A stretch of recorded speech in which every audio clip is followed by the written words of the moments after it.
अस्सलामुअलैकुम my YouTube members, welcome to the JSW concepts channel. उम्मीद करती हूँ आप सब खैरियत से होंगे। अपने प्रीवियस लेक्चर में हम लोगों ने 9th क्लास की केमिस्ट्री का चैप्टर नंबर 5 स्टार्ट किया था, which is about the properties physical states of matter. उसमें हमने सबसे पहले गैसियस फॉर्म को स्टडी किया था, गैसियस स्टेट को स्टडी किया था, उनकी प्रॉपर्टीज़ देखी थी। Today we will discuss about the laws related to gases. तो सबसे पहले स्टार्ट करते हैं बॉयल्स लॉ से। बॉयल्स लॉ 1662 में एक रॉबर्ट बॉयल साइंटिस्ट था, उसने स्टडी किया था relationship between the volume and pressure at constant temperature. MCQ में वो पूछ लेते हैं कि बॉयल्स लॉ में कांस्टेंट क्या चीज़ होती है, टेम्परेचर होता है, और इसमें हम रिलेशनशिप क्या स्टडी करते हैं between the volume and pressure. उसने ऑब्जर्व किया था कि volume of a given mass of a gas is inversely proportional to its pressure provided the temperature remains constant. उसने ये स्टडी किया था कि वॉल्यूम और प्रेशर का आपस में इन्वर्स रिलेशन होता है। कैसे कि अगर हम गैसेस का वॉल्यूम गैसेस के ऊपर प्रेशर इंक्रीज करते हैं, प्रेशर बढ़ाते हैं, तो गैसेस का वॉल्यूम कम हो जाता है। अगर हम प्रेशर कम करते हैं तो वॉल्यूम बढ़ जाता है। इसीलिए उसने कहा था कि वॉल्यूम और प्रेशर का इन्वर्स रिलेशन है। V is inversely proportional to 1/P। जब हम इन्वर्सली प्रोपोर्शनल को साइन हटाएंगे, प्रोपोर्शनैलिटी कांस्टेंट लगाएंगे, तो V इज इक्वल टू आ जाएगा K/P। अगर हम इसका क्रॉस मल्टीप्लिकेशन करें तन VP इज इक्वल टू हमारे पास K आ जाएगा and K is equal to constant. K हमारे पास प्रोपोर्शनैलिटी कांस्टेंट है और K की वैल्यू सेम होती है for the same amount of gas, same amount of a given gas.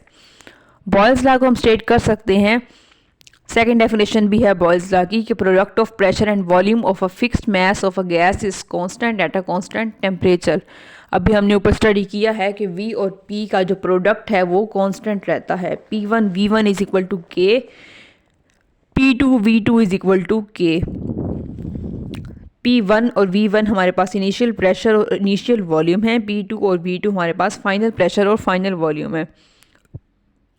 Side पे उन्होंने रॉबर्ट बॉयल को दिखाया है। Robert Boyle natural philosopher, chemist, physical physicist और इन्वेंटर था। उसको वो फेमस था बॉयल्स लॉ ऑफ गैसेस की वजह से। उसी के नाम पर इस लॉ को बॉयल्स लॉ कहा जाता है। As both equations have same constant, therefore their variables are also equal to each other. P1 V1 is equal to P2 V2। इस इक्वेशन को आप याद रखेंगे, हमारे पास नेक्स्ट आपके न्यूमेरिकल्स में काम आएगी। छोटे छोटे न्यूमेरिकल्स भी इससे रिलेटेड एग्जाम में पूछे जाते हैं, मैं वो भी आपको नेक्स्ट करवा दूंगी।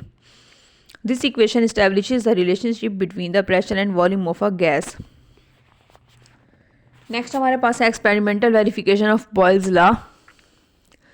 The relationship between volume and pressure can be verified experimentally by the following series of experiments। Volume और प्रेशर को उसने एक सीरीज ऑफ एक्सपेरिमेंट से स्टडी किया था। उसने एक सिलेंडर लिया, उसका एक मूवेबल पिस्टन था और उसने उसमें ऑब्जर्व किया effect of the increase of pressure on its volume. जब प्रेशर 2 एटमॉस्फेयर रखा गया तो वॉल्यूम था 1 dm³। जब प्रेशर बढ़ाकर 4 एटमॉस्फेयर कर दिया गया तो वॉल्यूम डिक्रीज होकर हाफ हो गया 0.5 dm³। जब हम प्रेशर को फर्दर इंक्रीज करेंगे 3 टाइम्स 6 एटमॉस्फेयर तो वॉल्यूम मजीद डिक्रीज होकर 0.33 dm³ हो जाएगा। और फिर जब उसने प्रेशर को 8 एटमॉस्फेयर पर किया तो वॉल्यूम फर्दर डिक्रीज होकर 0.25 dm³ पर चला गया। क्योंकि हमने ऊपर स्टडी किया था कि प्रेशर और वॉल्यूम आपस में इन्वर्सली प्रोपोर्शनल होते हैं। ये डायग्राम आपको छोटी सी सिंपल सी डायग्राम है, आपने इसको ड्रॉ करनी आनी चाहिए आपको। पहली देखें, सबसे पहले 2 एटमॉस्फेयर पे उन्होंने दिखाया है कि गैस मॉलिक्यूल्स खुले खुले हैं, आपस में फ्रीली मूव कर रहे हैं जब प्रेशर कम है। नेक्स्ट में 2 एटमॉस्फेयर प्रेशर के साथ उसका वॉल्यूम 1 dm³ है। नेक्स्ट हमने प्रेशर इंक्रीज किया है 4 एटमॉस्फेयर तो गैस मॉलिक्यूल्स आपस में क्लोज हो गए हैं और वॉल्यूम डिक्रीज होकर 0.5 dm³ हो गया है। नेक्स्ट हमारे पास है 6 एटमॉस्फेयर। जब हम करते हैं प्रेशर तो वॉल्यूम फर्दर डिक्रीज होकर 0.33 dm³ पे चला गया है। और जब हमने 8 एटमॉस्फेयर प्रेशर को किया है तो वॉल्यूम फर्दर डिक्रीज होकर 0.25 dm³ पर चला गया है। अब हमने ऊपर स्टडी किया था कि इन सारी कैलकुलेशंस का, प्रोडक्ट्स का, प्रेशर और वॉल्यूम के प्रोडक्ट का जो आंसर है वो कांस्टेंट रहेगा। क्यों? क्योंकि P1 V1 is equal to हमने पढ़ा था P2 V2। जितना भी हम प्रेशर और वॉल्यूम को ऊपर नीचे कर लें, लेकिन इनका प्रोडक्ट हमेशा कांस्टेंट रहेगा, सेम रहेगा। इसी चीज़ को प्रूव करके बॉयल्स लॉ दिया गया था। अब नीचे देख लें, P1 V1, P2 V2, P3 V3 and P4 V4। इन सब के जो प्रोडक्ट्स हैं वो इक्वल टू 2 एटमॉस्फेयर पर डीएम 2 एटमॉस्फेयर डीएम क्यूब हैं। इससे हमारा बॉयल्स लॉ अप्रूव हो गया। नेक्स्ट हमारे पास है टेस्ट योरसेल्फ 5.2। इसको आप स्टडी कर लेंगे। कोई भी पॉइंट समझ ना आए तो you can ask me in the comment section. Next हमारे पास है डू यू नो। इसको मैं एक बार आपको स्टडी करा देती हूँ। Blood pressure is measured using a pressure gauge. Blood pressure हम से अक्सर को ब्लड प्रेशर हमारे आसपास बीपी के पेशेंट्स होते हैं, उसको हम जो बीपी मेजर करते हैं वो एक प्रेशर गेज से मेजर करते हैं। बेसिकली वो क्या होता है, एक वो मर्करी का मैनोमीटर होता है। दो वैल्यूज़ होती हैं ब्लड प्रेशर की, 120 और 80, वो जो कि हमारा एक नॉर्मल ब्लड प्रेशर होता है।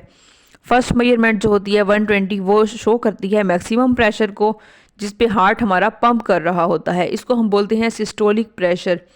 आपने माइंड में रखना है जो ऊपर वाला होता है, ऊपर वाला प्रेशर 120 वो सिस्टोलिक होता है और वो मैक्सिमम प्रेशर होता है।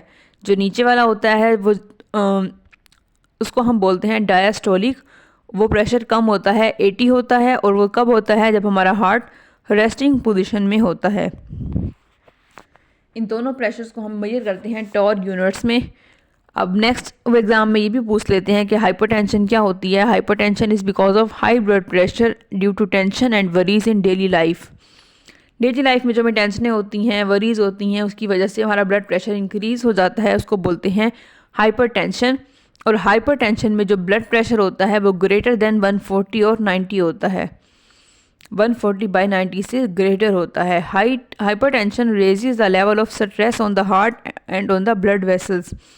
जब हमें हाइपरटेंशन होती है तो उसकी वजह से स्ट्रेस का लेवल हार्ट के ऊपर इंक्रीज़ होता है और ब्लड वेसल्स के ऊपर इंक्रीज़ होता है। इस स्ट्रेस की वजह से हार्ट अटैक भी हो सकता है और स्ट्रोक्स भी हो सकते हैं। सो अच्छी सी डाइट्स लें, टेंशन से दूर रहें, अपना बीपी को कंट्रोल करें। नेक्स्ट हमारे पास है एग्जांपल 5.1। इसमें उन्होंने उन्होंने क्या पूछा है, a gas with volume 350 cm cube has a pressure 650 mm of Hg। P1 दे दिया है उन्होंने, V1 दे दिया है। अब वो कह रहे हैं कि अगर हम प्रेशर को फर्दर रिड्यूस कर दें 325 पे तो वॉल्यूम क्या होगा। P2 उन्होंने दिया हुआ है और V2 हमने फाइंड करना है। ओके, बॉयल्स लॉ के स्टेटमेंट को हम इक्वेशन को यूज़ करेंगे। P1 V1 is equal to P2 V2। अब हमने V2 फाइंड करना है तो हमारे पास इक्वेशन क्या बन जाएगी, P1 V1 over P2। Simple हम इसको कैलकुलेट कर लेंगे, आंसर आ जाएगा 700 cm क्यूब। पहले हमारे पास 350 था वॉल्यूम। अब वॉल्यूम हमने प्रेशर को जब रिड्यूस करके हाफ किया है तो वॉल्यूम डबल हो जाएगा, 700 हो जाएगा। एग्जाम्पल नेक्स्ट 5.2 है। 785 उन्होंने वॉल्यूम दिया है V1 और प्रेशर दिया है P1 600। अब उन्होंने वॉल्यूम को रिड्यूस किया है 350 तो और उन्होंने प्रेशर पूछा है तो प्रेशर ऑब्वियसली डबल हो जाएगा।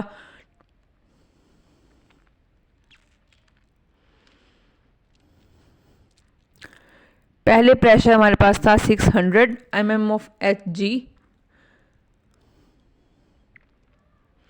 कैलकुलेट करेंगे P1 V1 is equal to P2 V2। P2 हमने इसमें फाइंड करना है तो इक्वेशन बनेगी हमारे पास P1 V1 over V2। Calculate करेंगे हमारे पास 1345.7 mm ऑफ Hg आंसर आया है, ऑलमोस्ट P1 का डबल। इसको अगर हम एटमॉस्फेयर में कन्वर्ट करें तो हमें पता है कि 1 एटमॉस्फेयर इज इक्वल टू होता है 760 mm ऑफ Hg। तो हम 760 से अगर इसको डिवाइड करते हैं तो हमारे पास 1.77 एटमॉस्फेयर आ जाएगा प्रेशर। नेक्स्ट हमारे पास है absolute temperature scale. Absolute temperature scale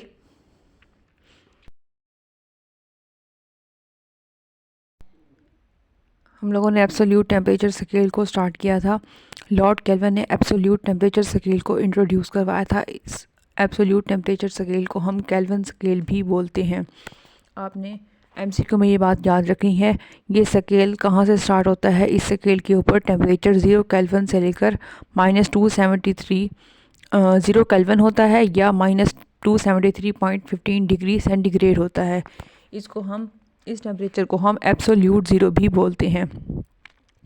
अब अक्सर एग्जाम में क्वेश्चन आ जाता है, शॉर्ट क्वेश्चन, कि व्हाट इज़ एब्सोल्यूट ज़ीरो। तो आप क्या लिखेंगे कि it is a temperature at which an ideal gas would have zero volume. Absolute zero हमारे पास वो टेम्परेचर होता है जिस पे किसी भी आइडियल गैस का वॉल्यूम ज़ीरो हो जाता है।